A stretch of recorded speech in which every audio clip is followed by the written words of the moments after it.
You can go and buy them if you want, but we will simply not allow you to register them. Why do they do this? Because they think, obviously, with time, the clubs will stop buying these players. Now, that's why that happens. But, of course, this plays out over the course of a summer. We haven't reached the end of the summer yet, although we have reached the start of the season. And essentially, if you don't meet that criteria, you can't register those players. It's an automated system. What happened last week was that Barcelona spoke to the league. They presented them with their audited accounts and essentially asked to be told exactly where that limit was at and whether or not they could reach it. And they were told, you're not at that limit. You haven't raised enough money, basically, to be able to register all these players on the fundamental criteria of them fitting within your salary limit. So how do you fix that? Well, you fix that by forcing some players out, by bringing that salary mass down, or by, and this is what will happen, I think, over the next couple of days, basically going for that fourth economic lever. And that fourth economic lever will be a sale of another percentage, around about 25% of Barca Studios, which they hope will raise 100 million euros. If they can do that, then they should be able to get all of those players, or most of those players,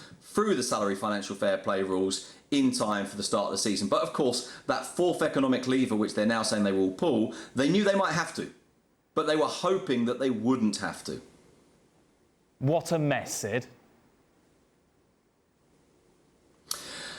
Yes, yes, that's true. It is a mess. I realise there's a risk of me being sort of too indulgent of Barcelona here, but to try and explain the mechanics of it, it's a mess. But all of these kind of calculations, of course, are done over the whole of the summer, and they're still 3 weeks away from the end of the summer. So there is still time for players to move on, like Umtiti, like Frenkie de Jong, like one or two others, and Martin Braithwaite, for example, and Memphis Depay. And then, of course, that brings the salary mass down, which means that you're not so far away from the actual figure, what you're actually paying being the figure the league allows you to pay. It also, of course, brings money in for transfer fees. It also allows you a certain degree of room for manoeuvre. So there's still time. But the season starts now.